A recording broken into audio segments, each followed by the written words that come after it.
1 João capítulo 5.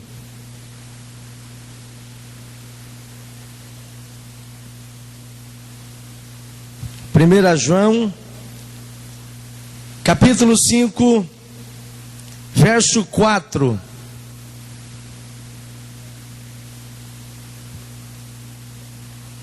Assim nos diz o texto. Todos já encontraram?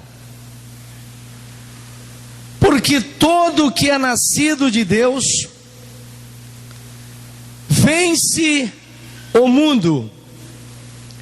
E esta é a vitória que vence o mundo, a nossa fé. Amém? Queridos, não entrando aqui na questão pormenorizada do texto, quando foi escrito, por que foi escrito, mas assim para nos contextualizarmos de uma maneira assim bastante breve e ampla. Quando o apóstolo João escreveu essa epístola, ele não tinha um endereço certo. Portanto, essa carta é chamada uma epístola universal. Deduz-se que João escreveu para que fosse enviado em todas as igrejas possíveis. Portanto, a visão do apóstolo era uma visão bastante ampla. Não é aqui uma mensagem que a gente pode dizer que seja uma mensagem exclusiva a um povo único. Então, portanto, se aplica a todos nós. A segunda coisa que devemos entender é que, quando o apóstolo João escreveu essa epístola, a igreja estava em perseguição. Principalmente os judeus estavam vivendo um período bastante complicado. E, portanto, João vê o seu público que estava recebendo essa mensagem como aquelas pessoas que estivessem em conflitos, em perigos e em crises na vida. Agora, aqui ele comenta alguma coisa a respeito de uma qualidade de fé. Irmãos, nós já falamos aqui sobre a fé como fruto do Espírito, vocês estão lembrados? Que é a fé como fidelidade. Nós temos aqui já alguma pincelada a respeito da fé como dom, né? Aquele dom que vem através de uma manifestação do Espírito Santo, falado na primeira carta de Paulo aos Coríntios, capítulo 12, né? Nós já falamos que a fé ela pode se apresentar como uma fé natural, como uma fé salvífica, aquela fé que a gente tem para a salvação. Mas aqui o apóstolo João fala de uma fé diferente, algo aplicado na nossa vida cotidiana, como algo libertador. A gente pode dizer que aqui se trata de uma fé vencedora. E aqui ele faz uma afirmação categórica, não é uma afirmação hipotética, é uma afirmação clara, objetiva e imperativa. Quando ele diz: esta é a vitória que vence o mundo. O que é que vence o mundo? Hã? Eu estou fazendo uma pergunta para a igreja. O que vence o mundo?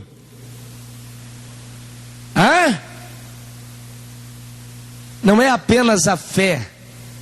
A fé é muito ampla, ambígua. É a nossa fé. Isso quer dizer que a fé que é produzida em nós, e eu quero falar um pouco sobre essa fé vencedora. Carecemos muito hoje, irmãos, de vivermos uma vida de vitórias. Precisamos hoje de utilizarmos esse recurso que Deus tem colocado em nossa mão para fazermos diferença nesse mundo que estamos vivendo, que é esta fé viva, verdadeira, que se produz dentro de nós.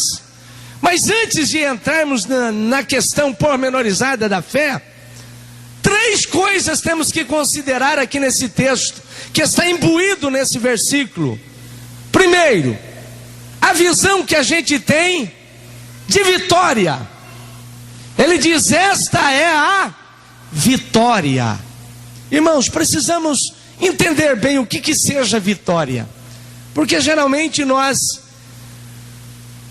colocamos uma coisa muito ampla em relação à questão de vitória. Senhor, me dá uma vitória, me dá minha vitória. Mas que vitória é esta? A primeira coisa que eu tenho que entender em relação à expressão vitória é que ela, em primeira análise, é específica. Enquanto aqui na terra nós não vamos obter uma vitória total, ela tem sempre que ser específica. Não vamos obter uma vitória ampla, acabada e fechada. Isso daí só vai acontecer no arrebatamento da igreja. Toda que a nossa conquista aqui na terra, como algo que podemos entender como uma vitória, ou algo que alcançamos, uma conquista que temos, ela só pode ser entendida em termos específicos. Senhor, me dá minha vitória. Mas que vitória você quer? O que é para você a sua vitória? Imagina bem, pode ser que para uma moça a sua vitória seja o seu casamento, porque é isso que ele está buscando. Pastor, isso dali pode se compreender como a vitória? Sim, pode se compreender como uma vitória, uma conquista. É algo que se busca e se alcança em dados específicos. Pastor, consegui! Amanhã é o meu casamento. Já está completa? Não. Essa vitória é inacabada. Uma coisa é casar, a outra coisa é permanecer casado. A primeira bênção foi completa. A questão é que não acabou, meu amado. Todas as vitórias, todas as conquistas adquiridas aqui na terra, ela é específica, inacabada e processual. Uma coisa é o obreiro desejar o episcopado, desejar ser reconhecido o seu ministério, crescer no seu ministério. E um dia ele é separado ao presbiterato, ele é separado ao evangelista, ele é separado ao seu pastorado. Senhor, consegui a minha vitória. Conseguiu ou não? É mentira? Ou não? Conseguiu. Mas ele já está realizado? Não, meu filho, uma coisa é você ser credenciado, outra coisa é segurar essa credencial, que não pode ser no bolso não, tem que ser na prática, é na oração, é no jejum, é saber o que vai dar para o povo, é ter aquilo que vai dar, é cumprir o ministério pela qual foi designado. A vitória é processual. Eu acabo de obter um sucesso na minha vida, eu já tenho que lutar para, no mínimo, segurá-lo ou conquistar outros. É verdade ou não é? É verdade ou não é, igreja? Então, meu amado, não podemos nunca, como cristão, na evasiva de que nós já conquistamos, já conseguimos, sentarmos e estagnarmos na nossa vida, não. É por isso que a vida cristã é uma constante mutação, uma constante ato de agir, é dinâmica. A vida, a fé cristã é algo dinâmico. Os irmãos estão me entendendo? Amém, irmãos? A segunda coisa que eu tenho que saber sobre vitória é que eu não posso adquiri-la com uma oração no final de culto.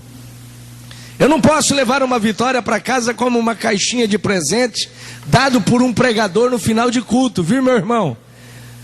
A gente se equivoca muito quando a gente vem para a igreja e joga no pregador toda a responsabilidade da nossa vida espiritual. Estamos vivendo hoje verdadeiras inversões de valores, porque há um povo ávidos por bênção e que quer receber conforme está vivendo a vida, tudo fácil. Ai, pastor, eu quero uma bênção de Deus, mas não vem na oração, não ora, não jejuma, não busca. Meu filho, você não quer não. Porque de repente, irmão, a gente quer tudo na mão e jogamos no pregador toda a responsabilidade para nos abençoar em uma única oração e coisa semelhante. Calma lá, meu irmão. Isso daí não é prático, não é bíblico. O termo vitória já traz no seu bordão uma ideia de guerra. É verdade ou não é? E como que eu vou ter uma vitória sem luta? Como que eu vou ter uma vitória sem guerra? E aí?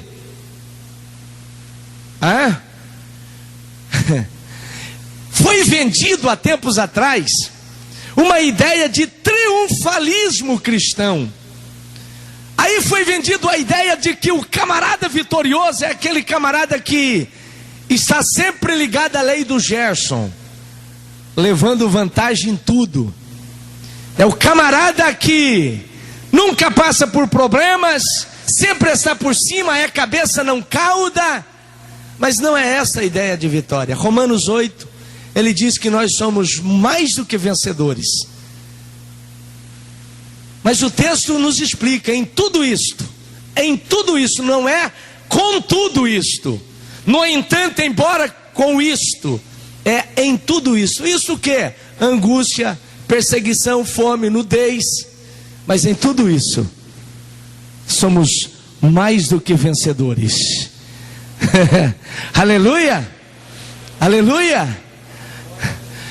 Cada problemas e conflitos que a gente tem na vida, irmãos, é uma oportunidade para nova conquista, novas vitórias que a gente pode obter através dessas lutas. Eu sei que tem muitas pessoas, muitos crentes passando por conflitos, passando por sofrimento, passando por angústia, passando por barreiras, passando por aflição. E pelo amor de Deus, não peça a Deus que tire essas lutas, mas peça a Deus: Senhor, me faça vencedor nelas, porque é através dela que eu vou conseguir as conquistas em nossa vida. Aleluia! A cada dificuldade que nós enfrentamos, é uma oportunidade que Deus nos dá para termos experiências de vitórias conquistadas em nossa vida. Aleluia! Amém, meu irmão? Amém? Então não queira se esquivar das lutas, porque o termo vitória, meu amado, já encerra no seio dela esta visão, essa ideia clara, que a gente só vai conseguir vitórias nas trincheiras das guerras diárias. A vitória geral, olha para mim aqui, irmãos. A vitória geralmente não é fabricada aqui. Aqui, querido, a gente obtém as direções dela, as afirmações dela. Mas a vitória é conquistada nas lutas diárias. É por isso que o crente, ele não pode ser pessoas medrosas na vida, pessoas que têm medo de viver, pessoas que têm medo de sobreviver, de enfrentar a realidade, de ir à luta, de lutar. Temos que enfrentar as nossas próprias realidades. Amém, irmãos? Amém? Mas uma outra questão a respeito da vitória é que não é pelos nossos méritos, pelos nossos merecimentos, mas é pelas nossas persistência, pela nossa insistência. O texto sagrado de Romanos diz: mas em tudo isso somos mais do que vencedores. Qual é a causa porque somos mais do que vencedores? Por aquele que nos amou. Ei, a causa de nossa vitória não está na maneira com que nós lutamos, mas com quem nós lutamos. Eu vou repetir, porque isso aqui é bíblico e doutrinário. Não é da maneira que eu estou lutando.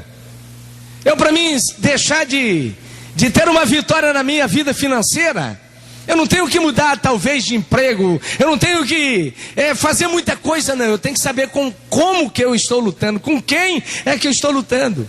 A Bíblia diz: mas em todas essas coisas somos muito mais do que vencedores. O que mais diz o texto? Por aquele que nos amou. Irmãos, temos que entender uma coisa: o crente só vai obter conquistas seguras em sua vida se estiver com Cristo Jesus. Com Cristo Jesus. Não é a maneira com que nós lutamos. Pastor, o senhor me prova através de algum outro texto? Sim. Pedro, depois, querido, que Cristo Jesus, ele foi crucificado, Pedro, ele volta à pesca. Novamente enfrenta a realidade da vida de pesca. E quando ele diz, eu vou pescar, todos os outros discípulos também falaram, eu também vou pescar. Não, então vamos pescar. Ele sabia o que era pesca, ele sabia as artes de uma boa pescaria, e não era só Pedro não, havia muitos outros pescadores que estavam com ele ali. Mas irmãos, no entanto, passaram a noite todinha jogando a rede e puxando a rede, jogando a rede e puxando a rede, puxando a rede e jogando rede, a madrugada toda, sem janta. Cristo Jesus aparece na beira da praia, ao alvorecer do dia, e faz uma pergunta. Parece até irônico, né? Parece até irônico. Cristo Jesus já sabia que eles não tinham nada, porque se eles tivessem alguma coisa, não estaria lá, estaria comendo. Ei, tem alguma coisa aí? Tem hora, irmãos, que Deus tem que dar um choque na gente. Ei, você conseguiu até hoje alguma coisa? Quantos crentes que estão amargurando vidas e entrando ano, saindo ano, e nunca obtém aí um sucesso na vida, a vitória desejada, algo que realmente quer conquistar? Temos que parar um pouco e entender que Deus está falando, você está fazendo errado, estamos jogando a rede de um lado errado. É melhor obedecer a Cristo do que confiar nos nossos dotes pessoais. Lutar com Cristo é a mesma coisa de ter a garantia da nossa vitória. Jesus falou, ei, se já não tem nada mais aí para comer, não pegaram nada, joga a rede do outro lado. Ele está dizendo, muda a maneira, muda a forma. Pastor, eu estou há tantos anos lutando, já botei empresa, já fechei empresa, já fiz isso, já fiz aquilo, já tentei dessa maneira, já tentei de outro. Você já tentou colocar Jesus e obedecer a sua voz? Você já tentou parar e falar, Senhor, de que lado eu vou jogar a rede? Isso quer dizer ter vitória. Aleluia, aleluia, aleluia. De que lado você está jogando a rede? Irmão, porque o crente precisa, alguma vez na vida. Eu sei que às vezes a luta é terrível. Não é toda a vida que a gente vai obter aquilo que a gente deseja, não. Mas vai chegar no momento que a gente tem que falar, poxa vida, eu tenho que vencer, eu tenho que sair desta. Eu tenho que ter vitória. Quantas pessoas aqui querem ter uma vitória da parte de Deus? Aleluia. Então segure aí. Primeiro, toda vitória ela tem que ser pré-determinada, ou pelo menos ela tem que ser definida. Que tipo de vitória que você quer, né? Davi falou, uma coisa eu pedi a Deus e a buscarei. Tem gente que quer buscar tudo, mas afinal de contas, o que você quer? De repente você quer tanta coisa que você não quer nada. Calma lá. Fixe em alguma coisa que você realmente quer, que seja importante na tua vida, e estabeleça que ali será a tua vitória. Segundo, saiba que a busca dessa vitória requer insistência e luta. A vida, meu filho, não é tão mole não, e principalmente para o cristão. Terceiro, saiba com quem você está lutando. Bota Cristo Jesus, obedeça a Ele, e você vai ver que vai ser, aleluia, conquistado em nome de Cristo Jesus. Aleluia. Mas agora, irmãos, a segunda coisa que a gente vai ter que entender nesse texto é a questão de mundo. Esta é a vitória que vence o mundo. Mas que tipo de mundo, pastor? Irmãos, por favor, ouça-me bem. Aqui, a gente tem que entender que a Bíblia Sagrada mostra 3 qualidades de mundo. Mundo pessoas. Esse mundo pessoa a gente vai encontrar em João 3,16, quando Deus diz assim: porque Deus amou.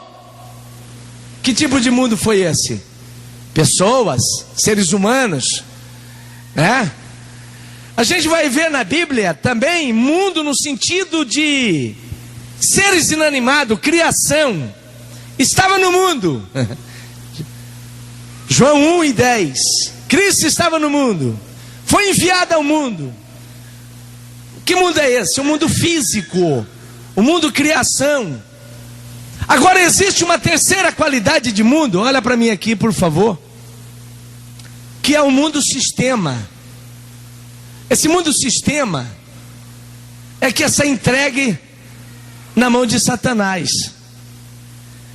É aquilo que diz lá em 1ª carta de Paulo aos Coríntios, dizendo: o Deus desse século. É esse mundo que Satanás chamou a Cristo Jesus e mostrou e falou: todos os reinos do mundo foi entregue a mim, eu dou a quem eu quero. E Jesus não falou que foi mentira, não. Esse sistema, o sistema que está imperando na política, na sociedade, esse sistema que está imperando, fazendo com que a homossexualidade seja algo normal, mais aceitado do que as próprias etnias étnicas. Esse sistema que está imperando, esse sistema, querido, é condenado por Deus, está no domínio de Satanás. A gente vai ver que este mundo, por várias vezes o Senhor Deus se referiu a ele. E lá no livro de João, Evangelho, o próprio autor João, que escreveu aqui, que esta é a vitória que vence o mundo, ele traz uma visão deste mundo sistema, que a gente tem que entender algumas coisas. A primeira dela, está escrito lá em João 15:18, que esse mundo nos aborrece. Eu gostaria que algum dos irmãos lesse para mim, João 15:18, rapidamente.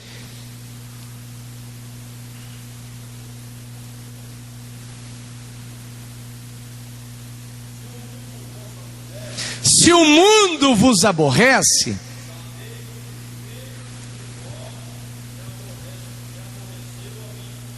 sabeis que antes de aborrecer a vocês, aborreceu também a mim. Olha para mim aqui, irmãos. A primeira coisa que temos que saber é que enquanto aqui na terra vamos estar imbuídos dentro de um sistema que vai nos entristecer. Aborrecer aqui é causar sentimento de tristeza, causar sentimentos de angústia. Quantas vezes, querido, nós crentes, servindo a Deus, servindo a Cristo Jesus, nos aborrecemos, nos chateamos, nos ferimos, porque estamos imbuídos em um sistema. Sim ou não, irmãos? Estamos imbuídos em um sistema, e esse sistema às vezes ele nos fere, nos aborrece, nos chateia. E Cristo Jesus avisou: se o mundo vos aborrece, a mim vai aborrecer também a vocês. Se vocês estão se sentindo chateado, aborrecido, entristecido por estar vivendo dentro desse sistema, isso daí muito primeiro aborreceu a mim também. Pastor, eu não estou entendendo. Quantas famílias aí, irmãos, estão sendo aborrecidos pelo sistema do mundo? A gente pode mudar. A gente pode mudar a circunstância, mudar a situação. Não, é o sistema do mundo. E às vezes a gente não aceita, entramos na contramão, entramos numa contracultura social, sofremos em detrimento dessa contracultura, somos ridicularizados. Não, você é quadrado, mas porque o mundo nos aborrece, entramos na contracultura desse mundo e de repente somos afligidos por causa disso daí. Quantas brigas são oriundos, queridos, das causas sociais, que o mundo está aí imperando. Pastor, eu não estou entendendo. Vamos lá, uma parte prática. O sistema comercial que o mundo impera é um sistema, está na mão de Satanás. Você, para ser feliz, você tem que consumir o meu produto. E daí entramos no mundo comercial. É o Natal comercial, comercializado. Qual é a visão que temos de um Natal? De uma mesa farta, de comidas à vontade, de bebidas, de presente. E a família que não tem comidas fartas, não tem uma picanha assada e vai ter que comer um ovo frito no dia 25, o mundo vos aborrece. O sistema que o mundo está imperando aí, meu irmão, não pode satisfazer as ansiedades do crente. Quantos crentes, às vezes, queridos, são afligidos na faculdade, alunos, porque o sistema do mundo, a pessoa para ser crente, ele tem que ser antiquadro, porque é o sistema que opera no mundo, o sistema das vestes, o sistema da sensualidade, Augusto Cury, querido, ele fala severamente em um de seu contexto, em um de seus livros, a respeito da ditadura da beleza.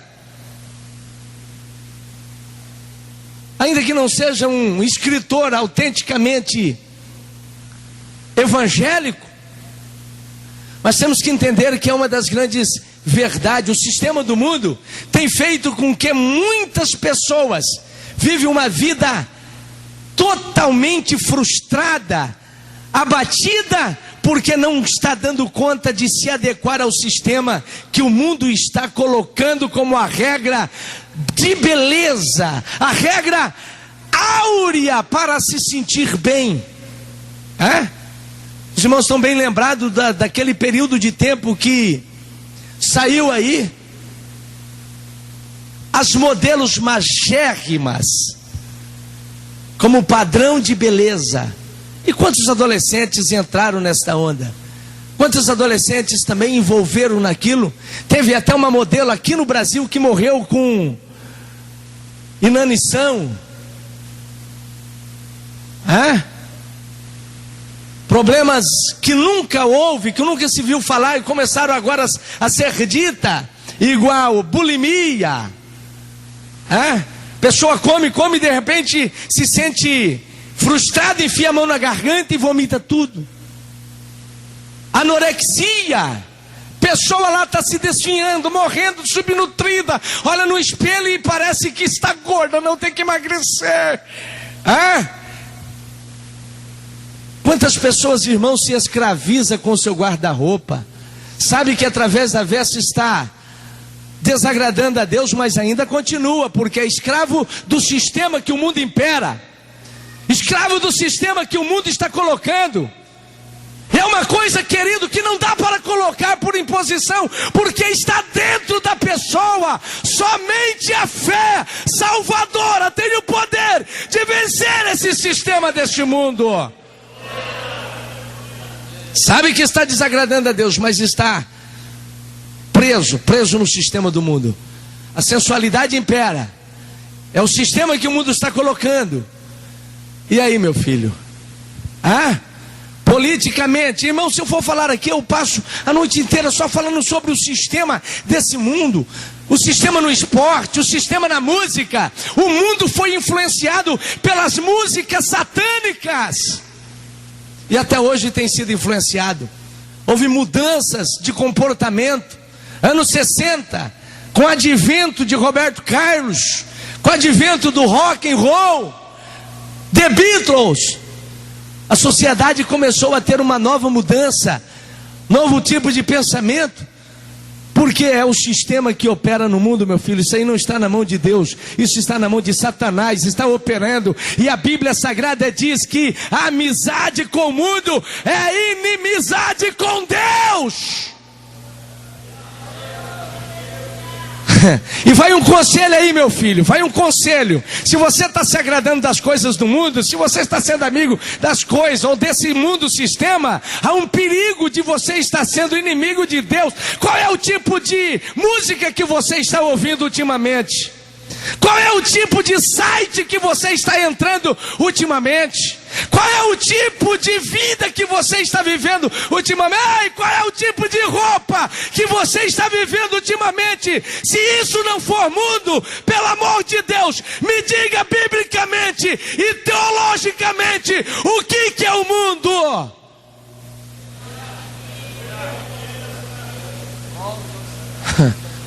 E a Bíblia diz, meu filho, não corta a volta, a amizade do mundo é inimizade contra Deus. O mundo nos aborrece. Somos constrangidos exatamente porque há forças contrárias que lutam contra a igreja. E a igreja tem que entender que tem uma luta ferrenha contra o mundo. Esse sistema não serve para a igreja. Os irmãos estão me entendendo?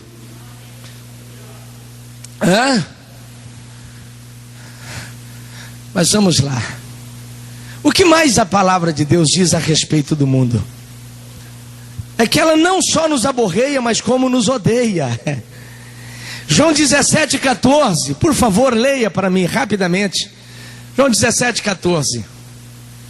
Eu tenho que ser rápido, irmãos. Eu gostaria que a igreja participasse de uma forma mais ativa aí. Jesus, na oração sacerdotal, ele diz assim: Senhor, eu dei-lhes a tua palavra. Eu dei-lhes a tua, se referindo a Deus. Senhor, eu dei-lhes a tua palavra. A palavra de Deus está na mão da igreja. Viu, meu irmão? Quando Jesus falou, eu dei-lhes a tua palavra, ele está dizendo, a igreja detém a verdade. A palavra está na nossa mão. E o mundo os abraçou. Não.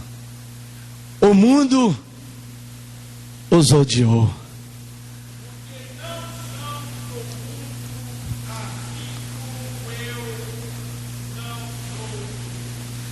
O mundo odiou porque eles não são do mundo, assim como eu também do mundo não sou.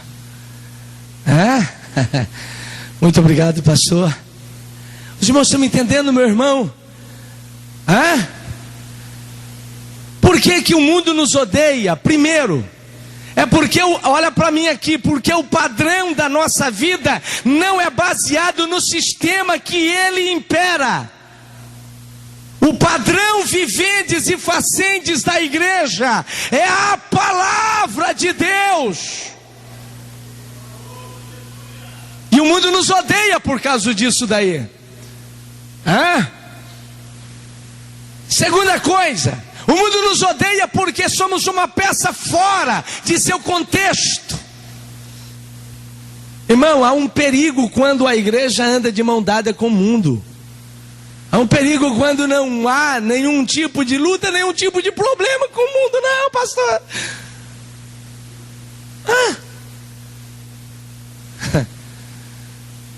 Ele disse, o mundo vos odeia. Primeiro, porque vocês não são do mundo. Segundo, porque eu lhes dei a palavra, a tua palavra, Deus, está com eles. E por isso o mundo os odeia. A terceira grande verdade que temos que saber em detrimento ao mundo, que a coisa melhor que nos reserva nesse mundo sistema é tribulações. É o que a Bíblia Sagrada diz em João 16:33. No mundo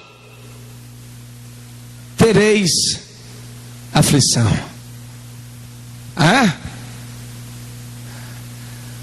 Uma das coisas lindas da palavra de Deus, meu irmão, é a seriedade com que eles tratam os fatos reais da nossa vida. Não é um mundo utópico. Jesus não prometeu uma vida dentro de uma redoma de proteção. Ele diz, vocês vão passar por aflições. No mundo tereis aflições, mas tem de bom ânimo, porque esse seu inimigo que vocês têm já é derrotado. Eu venci o mundo. Você pode dar glórias a Deus por isso daí? Aleluia! Você pode dar glórias a Deus? Há uma luta, tribulações. Com isso daqui eu posso deduzir mais uma outra grande verdade: nenhuma felicidade enquanto aqui na terra é completa na vida do crente, porque estamos no mundo. Felicidade, pastor, consegui, conquistei. Às vezes conquistamos a nossa vida familiar, nós já estamos em demanda com outras áreas da nossa vida. É verdade ou não é, meu irmão? Pastor, arrumei minha questão financeira, maravilha, mas a minha questão familiar eu tenho que resolver, porque não existe uma felicidade plena aqui no mundo, porque Jesus falou: a pátria de vocês não é aqui. Ei, não esperem nada aqui, aleluia, porque no mundo tereis aflição.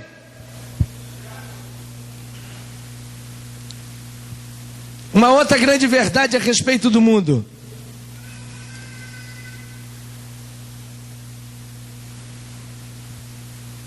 Tiago 4:4, rapidamente.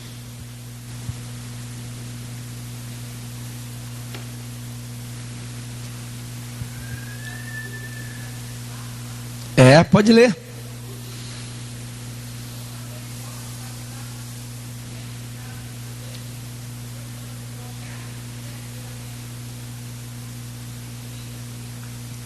Qualquer que quiser ser amigo do mundo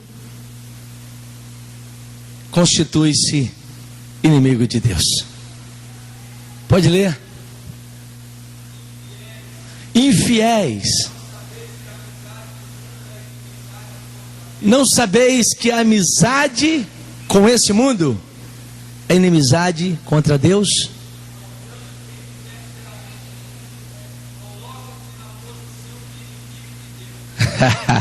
Quem quiser andar de mão dada com o sistema, deixa eu fazer aqui uma arrumação aqui.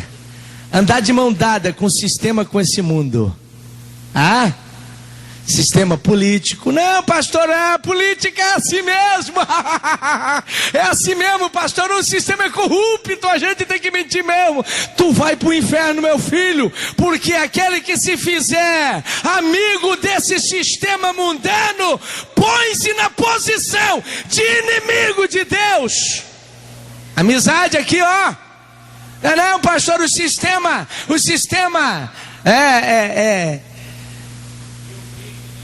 e obriga. O sistema vai obrigando. E daí a pessoa vai se submetendo, meu irmão, e não vai notando.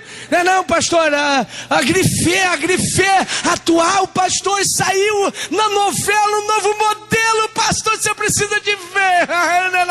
E a sensualidade está batendo e rolando. E tem crente até casada, meu filho. Ei, para com isso, vai mostrar para o seu marido. Mas a igreja de Cristo Jesus não.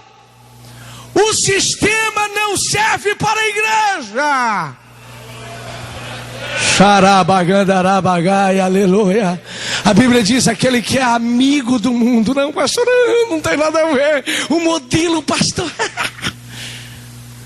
A inimizade se põe na contramão com Deus.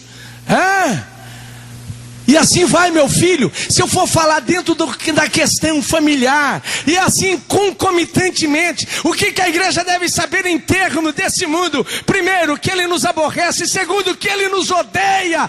Terceiro, que esse sistema está na mão de Satanás. Quarto, que se eu não me tornar inimigo desse mundo, e de uma forma consciente, eu me coloco contra inimigo de Deus. Dentro dessa questão não existe neutralidade. Irmão, o padrão da igreja está aqui na palavra. Eu dei-lhes a tua palavra. Ou a gente tem a palavra ou vamos cair no mundo.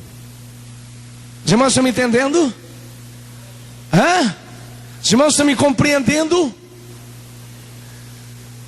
O mundo é um dos grandes inimigos que temos que vencer.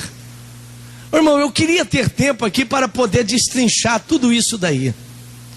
O sistema que opera hoje em dia, que está na mão aí de Satanás, botando na cabeça de muitas pessoas, da juventude, botando coisas na cabeça dos nossos adolescentes, botando coisas na cabeça de nossos irmãos, e assim vai imperando. É isso que quer dizer o mundo, e que a gente tem que vencer através da palavra de Deus. Aleluia! Mas aqui está o segredo do texto. Esta é a vitória que vence o mundo. O que? Não é a fé. É a fé que é produzida em nós. Agora aqui eu quero me deter um pouquinho. Sabe, irmãos, que essa fé, ela não é apenas uma convicção qualquer. Escuta-me, por favor. Não é um positivismo que eu crio na minha mente. Não é uma maneira infantil de acreditar em coisas que não vai acontecer. Não é. O que a Bíblia Sagrada diz sobre fé é que eu não posso produzir, é Deus que produz em mim. Jesus é o autor e consumador da fé. A Bíblia Sagrada diz em Hebreus que a fé é o firme fundamento das coisas que se espera e as provas das coisas que se não vê. Isso daí quer dizer que eu não preciso antecipar nada, porque a fé é a comprovação daquilo que não há possibilidades. É o fundamento daquilo que não tem fundamento. É a visão daquilo que nós não vemos. Eu já disse aqui e volto a dizer que muitos escritores, da linha do positivismo, entre eles David Young Cho, escrevendo um livro intitulado A Quarta Dimensão, ele coloca a fé como um produto, um subproduto da mente. E até diz, não, os gurus também têm fé, as pessoas também têm fé, e daí tira Deus do negócio e coloca a fé como algo, um subproduto da nossa mente. E daí fica um monte de crente aí desenhando coisa, botando coisa na mente e nunca chegando a acontecer. Por quê, pastor? Isso não é fé. Fé é algo produzido por Deus. Aleluia, somos condutores dela. Deus produz dentro de nós mediante a palavra. A palavra, a Bíblia diz lá em Romanos, dizendo que a fé, ela nasce, ela é produzida. Ela é produzida como? A fé vem a fé é produzida por quê? Pelo conhecimento que eu tenho da palavra. Quanto mais eu entendo da palavra, mais probabilidade de gerar fé na minha vida eu vou ter. Quanto menos eu entender da palavra, menos probabilidade eu vou ter de crer, de produzir essa fé dentro de mim. Uma outra questão que eu tenho que saber a respeito desta fé é que ela sempre vem em dado específico. Eu não estou falando em fé de salvação, meu irmão. Eu não estou falando em fé como dom. Eu estou falando como fé vencedora. Aquele poder que emana dentro de mim para me fazer vencer o mundo, para fazer-me vencer na vida diária, para conseguir aquilo que estou buscando, para ter testemunho de bênção, para contar. Aleluia! Como que é esse negócio, pastor? Primeiro, vamos analisar um pouquinho aqui. Essa fé, meu irmão, ela é produzida em um dado momento em nossa vida. Ela é específica. Não é, querido, uma criação de mente. Olha bem, chega um momento que aquela convicção que Deus cria dentro de nós a respeito de alguma coisa, não é nós que possuímos ela, é ela que nos possui.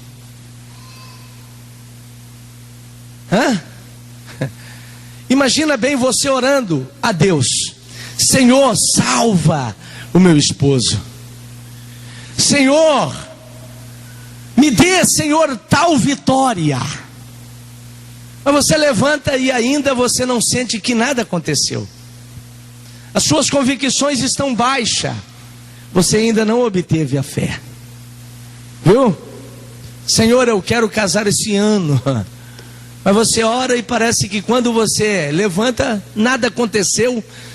Isso também não houve criação de fé. essa fé não vai produzir, não há fé e portanto não vai haver produção de nada. Mas vai chegar, olha para mim aqui, vai chegar a um dado momento, vai chegar algum momento da sua vida ou de nossa vida, que a gente vai estar orando a Deus, ou vamos estar estudando a palavra, ou vamos estar na trincheira da batalha diária, que uma convicção tão tremenda vai nos apoderar, que vai ser algo tão firme, tão real, que aquela convicção nos domina, trazendo uma segurança de que nós já recebemos a parte de Deus. Você pode dar glórias a Deus por isso? Ali Deus produziu uma fé. É algo assim como, surge como um insigne, uma manifestação de Deus, de uma forma grande e específica, para determinados momentos específicos de nossa vida. Deixa-me ampliar mais esse conceito aqui, através de alguns exemplos. David Young Cho, escrevendo a respeito da construção de seu templo, ele disse que quando ele orava, ele cria que ele ia dar conta de fazer o templo, iria pagar as contas, porque era uma obra para ele monumental. Mas quando ele levantava da oração, que ele ia ver a construção, que via aqueles maquinários trabalhando, um monte de homens trabalhando, um monte de empresa trabalhando no terreno, ele se sentia impotente. Ele saía de lá e ia orar de novo. Por quê? Porque através daquela oração surgia aquela convicção, aquele algo que lhe dominava e lhe fazia estar em tranquilidade. Irmão, sabe por que muita gente não vive uma vida de vitória em tudo quanto faz? Ora pouco, assiste pouco os cultos, não alimenta-se da palavra e não tem fé em nada daquilo que faz. Essa é a grande realidade. Deus começou a me abençoar. A primeira coisa que ele faz é cortar os cultos. Não, já não vai dar mais tempo para vir para o culto de ensino. Escola dominical já chutou também o balde. Não vai dar para vir. E ele vai minguando, vai minguando, vai minguando. A primeira barreira que vem, ele já não tem mantimento. Ele já não tem mais porção para criar-se fé, desenvolver a fé dentro de si. E de repente está o crente derrotado. Por quê, pastor? Cadê a fé? A Bíblia diz: esta é a vitória que vence o mundo. Não é a fé no sentido amplo, é a fé que você possui dentro de você, que Deus produziu no teu interior, a tua fé. Aleluia! Os irmãos estão me entendendo, irmão? Eu estou tentando ser o mais claro possível aqui. Amém? Existe mais outro fator, irmãos. Essa fé, ela também tem um ponto inicial, alguma coisa que venha a ser como a ação motivadora. Cada pessoa tem dentro de si alguma coisa que motiva, ou que dá o impulso inicial para aquela fé. Vamos lá na Bíblia Sagrada. Os irmãos estão lembrados daquela mulher do fluxo do sangue? Ela ouviu falar de Jesus? A fé vem pelo ouvir. O que você está ouvindo, querido, vai influenciar na sua vida, de uma maneira positiva ou de uma maneira negativa. Tudo começou com o conhecimento. O conhecimento instiga a fé. Isso quer dizer que quanto mais eu sei, quanto mais eu conheço, maior será a minha probabilidade de criar fé dentro de mim. Ela ouviu, ela programou-se. A fé daquela mulher teve um ponto inicial, quando ela disse: se eu tão somente tocar na orla dos vestidos de Jesus. Aleluia. A fé é algo sobrenatural, mas o ponto de partida é algo acessível, natural e que requer esforço. Os irmãos estão me entendendo? Estão me compreendendo? Sim ou não, igreja? Hã? Agora eu pergunto, será que orla de veste era conhecido daquela mulher? Era ou não era? Era sim. Toda mulher conhece bem o que é costura. Estava dentro da realidade da vida daquela mulher. Ela não podia chegar em Jesus e falar: Senhor, me cura, qual é o teu problema? Era vergonhoso. Além de tudo, havia implicação. Olha para mim aqui. Mas ela falou: tem um ponto de partida. Irmão, quem é que coloca esse ponto de partida em nosso coração? É Deus, é o Espírito Santo de Deus. Olha para mim aqui, olha para mim aqui. Eu sei que eu estou falando debaixo da unção do Espírito Santo para algumas pessoas aqui que vai ter o curso da vida mudada nesse ano de 2013 pelo poder da fé que é operada pela palavra. Escuta bem, o Espírito Santo de Deus já tem colocado na tua vida o ponto inicial que vai desenvolver a tua fé. Já tem pessoas aqui que falou: pastor, Deus, olha, a partir desse ano eu vou orar todos os dias. É o ponto inicial da tua partida da fé. Senhor, olha, o Espírito de Deus já tem colocado, não, esse ano de 2013, sabe o que vai acontecer? Eu vou frequentar a escola bíblica dominical, quem sabe seja o ponto inicial da partida que vai gerar a fé da tua vitória. Obedeça a voz do Espírito Santo que já está falando no teu coração.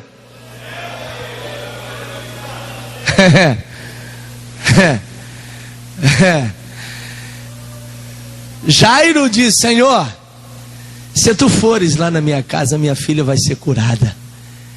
Para Jairo, ele precisou pegar na mão de Jesus e levar. Era o ponto de partida da fé. Vocês estão me entendendo?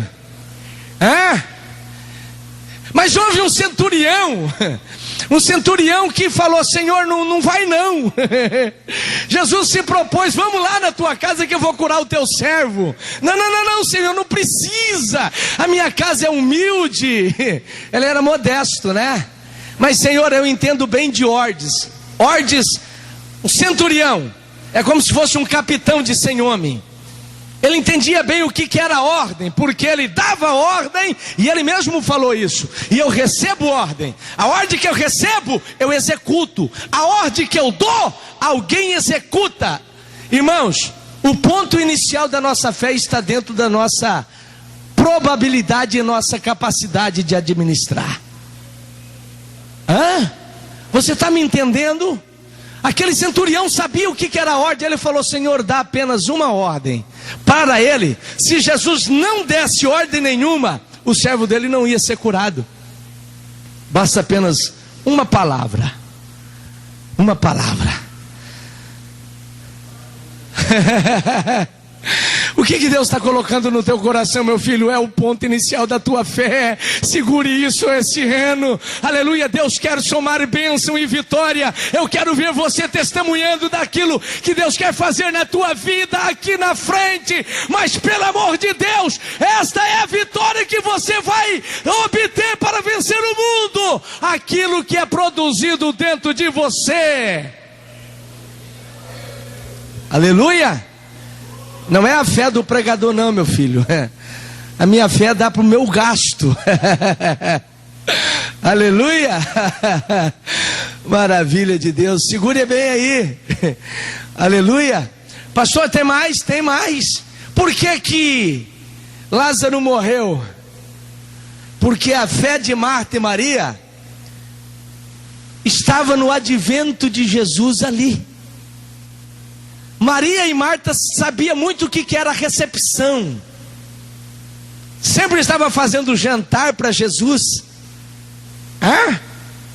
Ela falou: Senhor, se tu estivesses aqui, a fé de Marta e Maria nunca pegaria, querido, a mesma motivação do centurião que falou: não venha não, basta apenas uma palavra. Imagina Marta e Maria com aquela predisposição, falando para o mensageiro: vai lá, fala para Jesus, para ele fazer uma oração lá que Lázaro vai ressuscitar aqui, ou melhor, que Lázaro vai ficar bom aqui.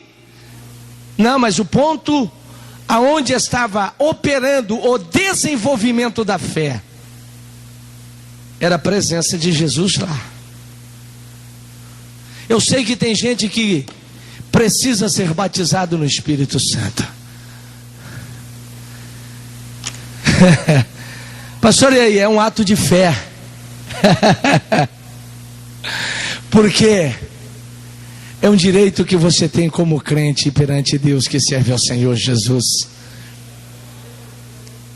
Você está me entendendo, meu amado? Existem outras evidências, sim. Analise comigo o que diz lá em Mateus.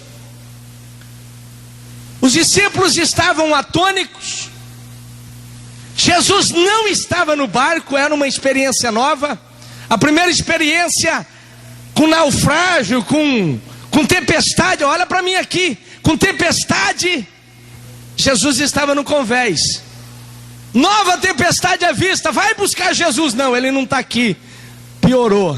Experiência nova, problemas novos, lutas novas, experiências novas com Deus.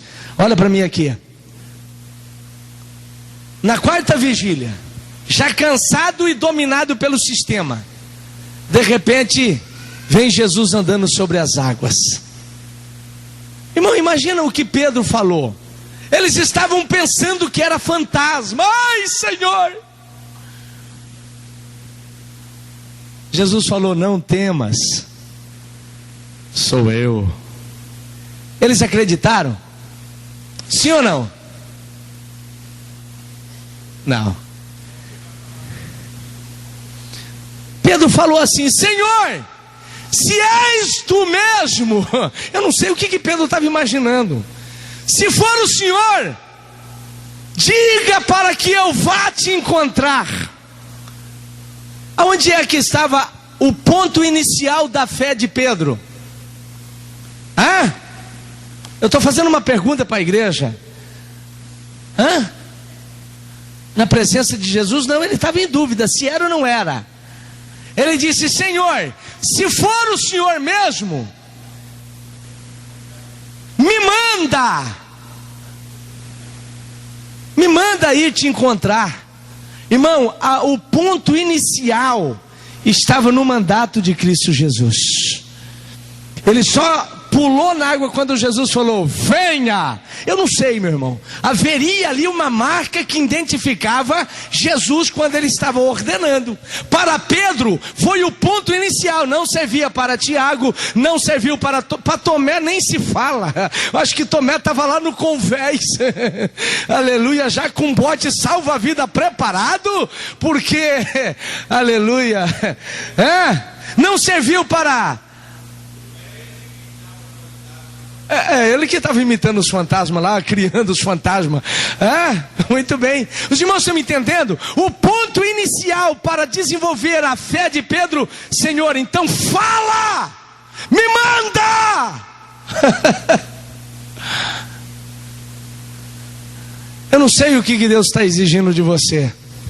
Eu não sei o que você já pré-estabeleceu para você criar, ou para motivar o desenvolvimento da sua fé. Mas uma coisa é, você precisa dessa convicção firme na tua vida para você obter a vitória. Aleluia. Para você realmente ter a convicção de que você vai vencer. Aleluia. Amém, irmãos?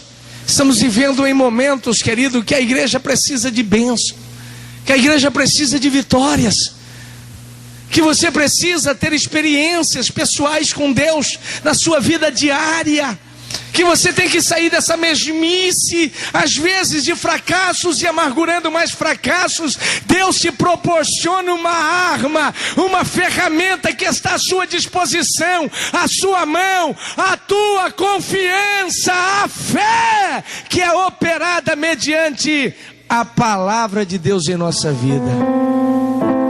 Aleluia. Amém, irmãos? Para Ana, ela já foi convicta para casa,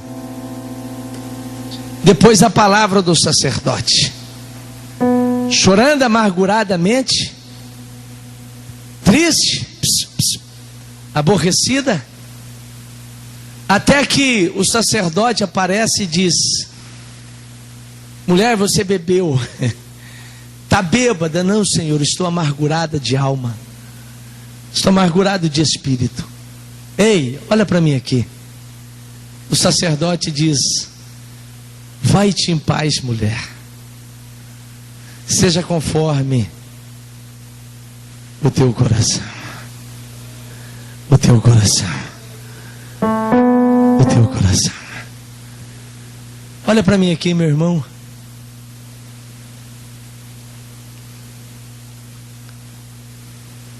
Deus quer trazer vitória na vida de muitos crentes. O que está faltando é uma pitada de fé, de confiança, de crer. Sabe por quê, irmãos? Olha para mim aqui, eu tenho que terminar essa mensagem aqui. Porque quando essa fé, ela nos domina, ela nos possui. Não é algo que eu desanimo e desisto por causa das barreiras. Não é algo que eu vou desanimar por causa das dificuldades. É algo forte que me faz crer, acreditar acima das possibilidades e das impossibilidades. A fé, querido, quando operado dentro de mim, eu não preciso, querido, de provas, eu não preciso de motivações, porque eu já a tenho dentro de mim. É uma questão apenas de tempo e uma questão apenas de esperar. No caso de Ana, ela não saiu com o bebê no colo, não. A única coisa que Ana saiu do templo foi com um sorriso aqui aberto, uma convicção que ela já era mãe e que daqui a uns dias ela estaria voltando com o seu Samuel para entregar para, aleluia, Eli, aleluia, xarabagandarabagasharai, aleluia, aleluia. Existe mais outro fator aqui que eu já estou encerrando. Sabe por que muita gente, meu irmão, não está conseguindo vitórias na vida? Porque cumpre aquilo que Jesus falou com aqueles cegos. Um texto diz que apenas um cego de Jericó, outros diz que eram dois. Jesus chama os cegos e pergunta: o que queres que eu te faça? Parece uma pergunta até boba, né? Até tola. Poxa, o que um cego vai querer? Mas Jesus estava querendo dizer: o que você está buscando realmente? Aí ele diz: seja feita conforme a tua fé. Ai, pastor, eu não acredito mais nada dessa vida. Seja feito conforme a tua fé. Ai, pastor, eu não acredito que Deus vai me usar. Deus não vai usar mesmo, não. Seja feito conforme a tua fé. Ai, pastor, eu não acredito que Deus vai fazer isso comigo. Então não vai mesmo.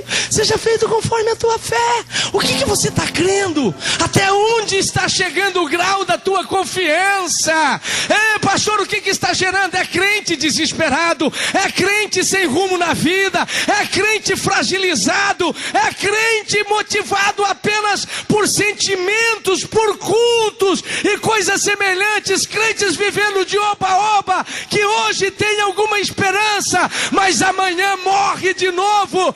Ei, crente, olha para mim. O que Deus quer é que você tenha uma fé, uma convicção viva de que mesmo que a coisa está dando errado agora, mas pela fé você já tem, pela fé você vai vencer, pela fé você vai conseguir, em nome de Jesus Cristo, aleluia.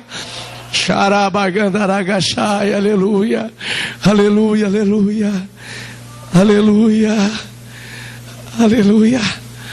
Aquele cidadão chega perante Jesus e diz: Senhor, os seus discípulos tentaram expulsar o demônio de meu filho, não conseguiram.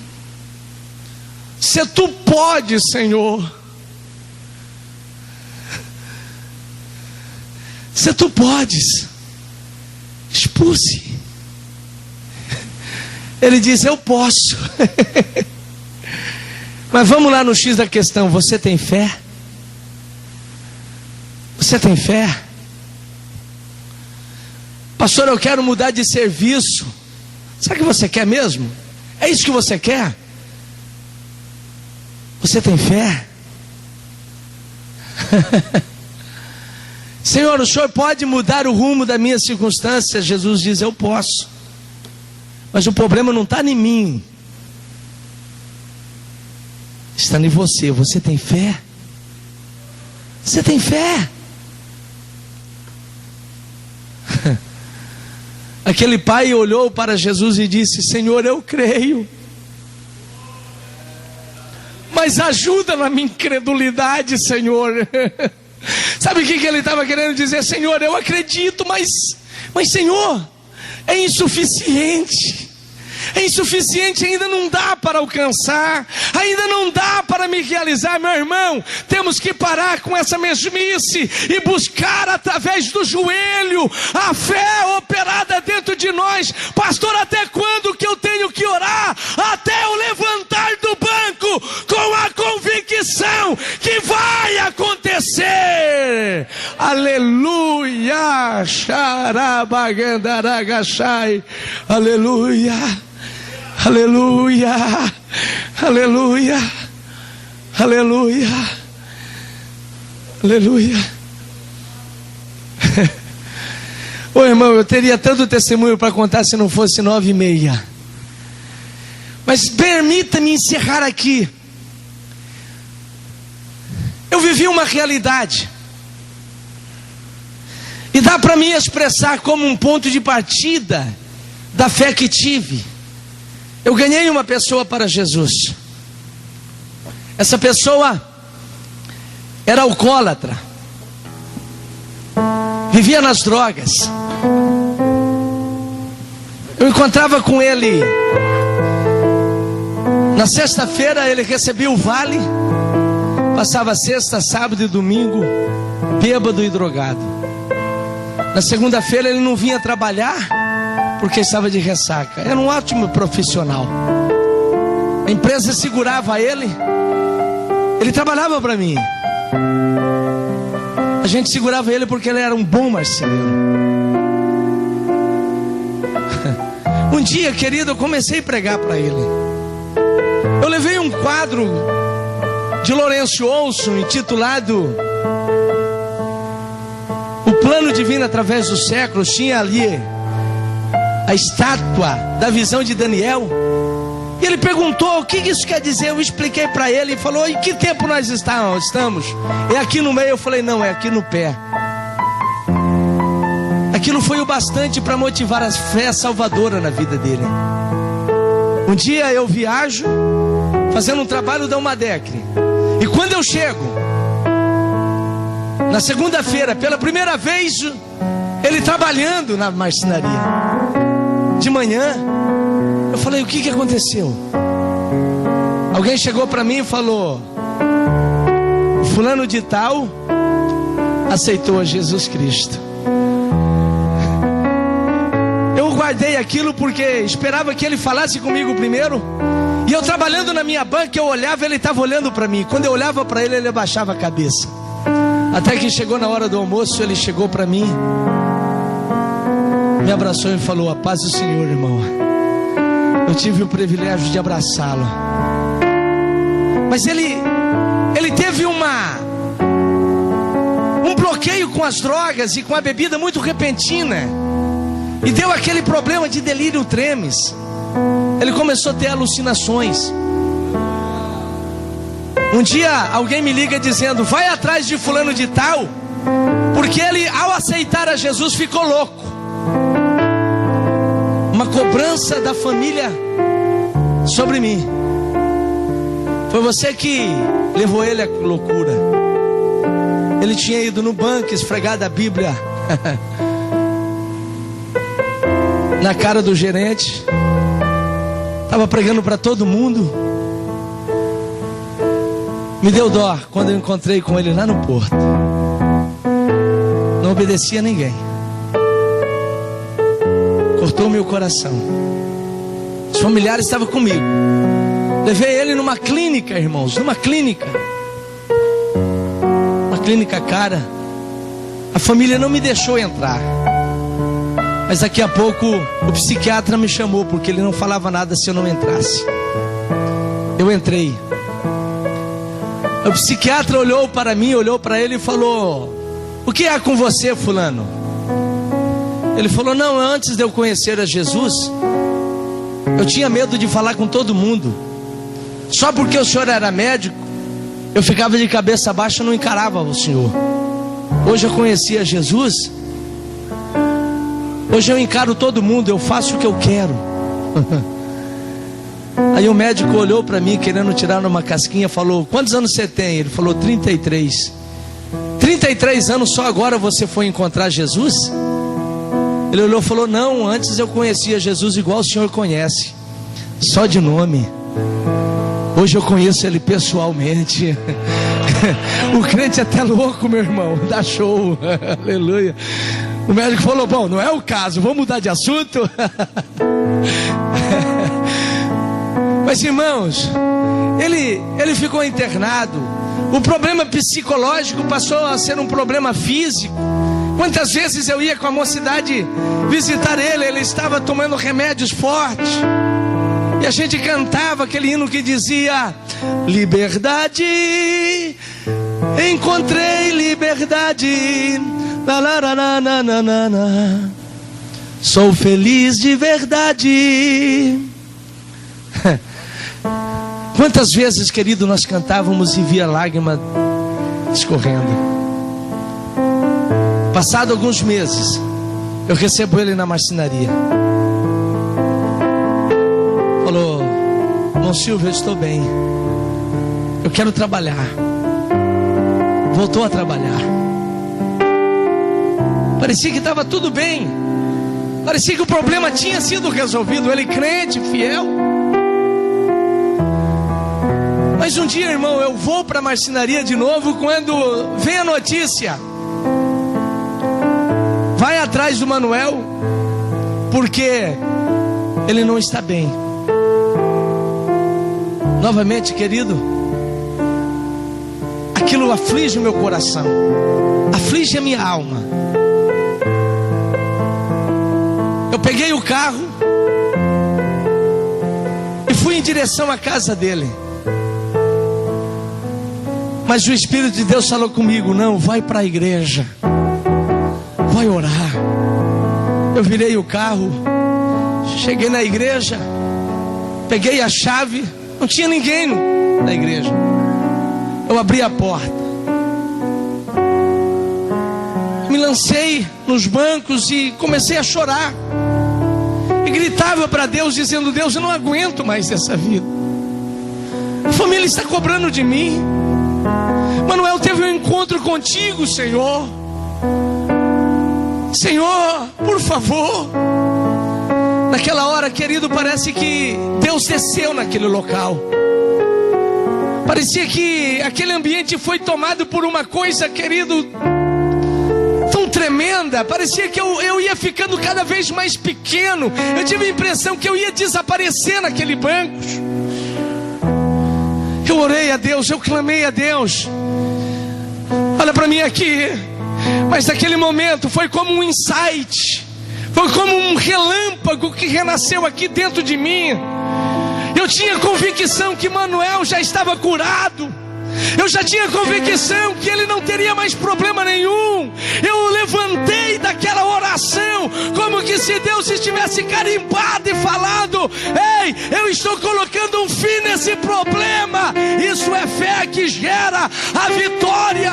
É isso que Deus produz na nossa mente. É isso que Deus produz em nós. Aquela convicção me dominou, aquela convicção me possuiu. Aleluia. Ainda que o mundo quisesse tirar, ninguém tiraria. Eu tinha convicção de que ele estava curado. Aleluia. Aleluia. Eu entrei dentro do carro, fui até a casa dele agora. Ele ainda estava dizendo: eu vou morrer. Chama os irmãos da igreja porque eu vou morrer. Eu tinha convicção, Deus já tinha curado. Falei: levanta, rapaz, você não vai morrer não. Não, mas levanta, rapaz, em nome de Jesus, levanta. Ele levantou. Troca de roupa. Ele trocou de roupa. Botei ele no meu carro, levei na minha casa. Lá em casa ele conhece uma jovem. Futuramente ia ser a esposa dele. Passou alguns dias, ele voltou a trabalhar. Passou algum tempo, eu não vi mais ele, mas eu recebi o convite. Irmão Silvio, eu quero que você venha participar do meu casamento. Aleluia. Fiquei sabendo da primeira filha que ele teve, a segunda, a terceira, lindas filhas. Mas um dia, Samuel, eu tive o privilégio de descer a arquibancada ali daquele grande templo e abraçar meu filho na fé. Choramos muito, porque ele me custou, querido, uma experiência. Ele estava sendo separado ao presbiterato da igreja, para a glória do nome de Cristo Jesus. Aleluia, aleluia, aleluia. É essa fé que Deus quer fazer dentro de você, minha irmã, que está sofrendo com a tua família. É essa fé que Deus quer fazer gerar dentro de você, jovem, que está tentando vencer e não consegue levantar, e levanta e cai, e levanta. Deus quer produzir essa convicção dentro da tua vida, botar um ponto final nesse lenga-lenga de lutas e te trazer uma vitória. É isso que João falou.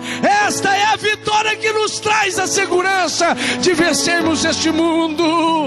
Essa fé que é produzida dentro de você, irmão. Esta noite aqui eu vim com o objetivo de instigar a fé na tua vida, para te fazer você vencedor, para te fazer você um mensageiro da bênção de Deus. É possível isso acontecer na tua vida. Aleluia. Jesus disse: se vocês tiverem fé na qualidade, aleluia, de um grão de mostarda, pequena, quase desaparece, mas que se você jogar na terra, ela se torna a maior das hortaliças. É algo que Deus quer produzir em você. Se você crê nessa mensagem de Deus, da minha vida aqui, aleluia, não é para todos, é para você que crê. Eu quero orar por você nessa noite aqui. Eu quero que a tua vida nesse ano de 2013 seja uma vida de vitória. Aleluia. Eu quero que você saia, aleluia, desse fracasso da sua vida. Eu quero que você experimente uma nova dimensão, aleluia, de algo produzido pela fé. Não é pela sua convicção, não é pelo seu merecimento, não é pela sua posição, mas é pela fé, é pela confiança. Que nós produzimos através de uma busca. Às vezes é uma busca angustiante, até que esse eureka surge dentro de nós. Oh, oh, aleluia, aleluia, aleluia, aleluia, aleluia,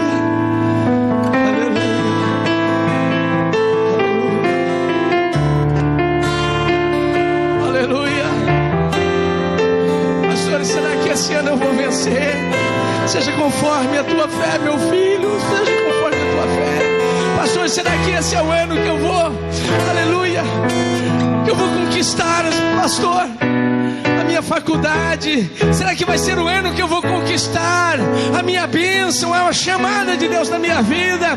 Aleluia, aleluia, a salvação de meus filhos, a salvação de minha esposa, a salvação de minha esposa, eu não sei. A Bíblia diz: seja feito conforme a tua fé. Aleluia, é isso que Deus quer produzir dentro de você.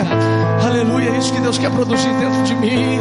Irmãos, até para me dirigir à igreja, quantas vezes eu tenho que entrar aqui sozinho, para que Deus me bota confiança, aleluia, para que renasça esse insight divino produzido dentro de mim, que é a fé. Aleluia. Sabe por que você precisa dessa convicção?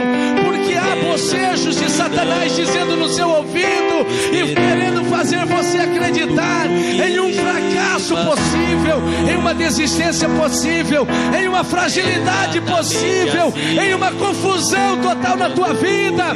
Deus quer dizer: existe uma convicção gerada pelo Espírito de Deus na nossa vida, mediante a palavra, que é a fé, e essa fé nos leva à vitória. Deus quer fazer na tua vida. Oh,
fé, Senhor, nessa vida, nesta mente, nesta consciência, Pai. Senhor, torna essa senhora vencedora ao sair daqui em plena confiança, Pai. Senhor Jesus, nessa vitória. A fé. Quando o momento chegar,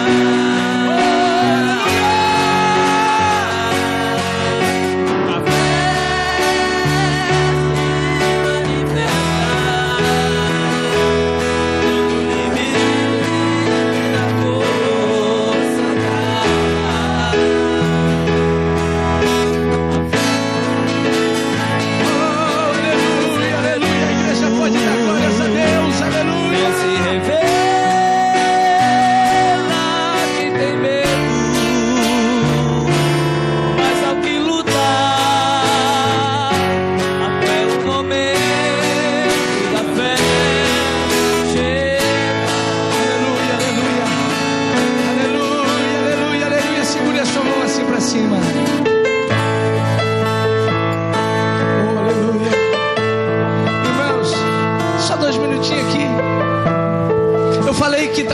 no sábado a gente estaria realizando a Santa Ceia.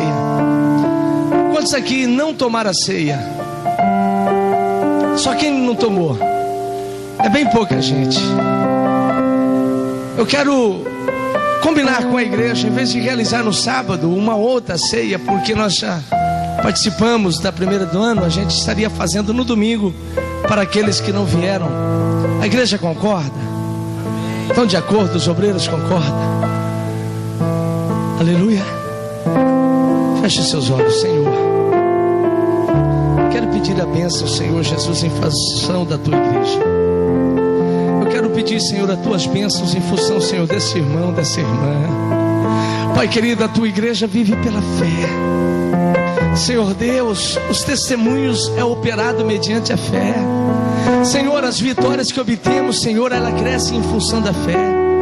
Existem pessoas aqui que passaram o ano de 2012, Senhor, e não puderam dizer que foram vencedores, porque ainda, Senhor, não conseguiram conquistar aquilo que objetivaram, Pai. Senhor Deus, existem pessoas aqui, Pai querido, que precisa, Senhor Jesus, olha, Pai, de uma movimentação, de um mover sobrenatural, quebrando, olha, Pai, as barreiras que o segura, rompendo, Senhor Jesus, as pedras que estão sobre a sua frente. Senhor, existem pessoas aqui confundidas na sua mente, Pai, mas pelo teu poder, mediante, Senhor, a tua palavra, gere fé, Senhor, nesse coração.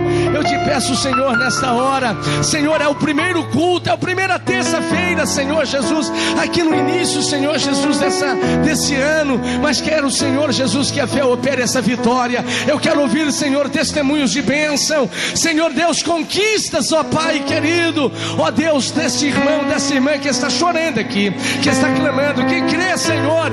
Olha, Pai, eu te peço, eu te suplico, Senhor, eu te suplico nesta hora, Senhor, eu te suplico nesse momento, Senhor, em nome do teu Filho amado Jesus Cristo, em nome de Jesus Cristo, que o amor de Deus, a graça de nosso Senhor e Salvador Jesus Cristo, a comunhão e a consolação do Espírito Santo de Deus esteja sobre a tua vida, meu irmão, esteja sobre a tua vida, minha irmã. Você pode dizer amém?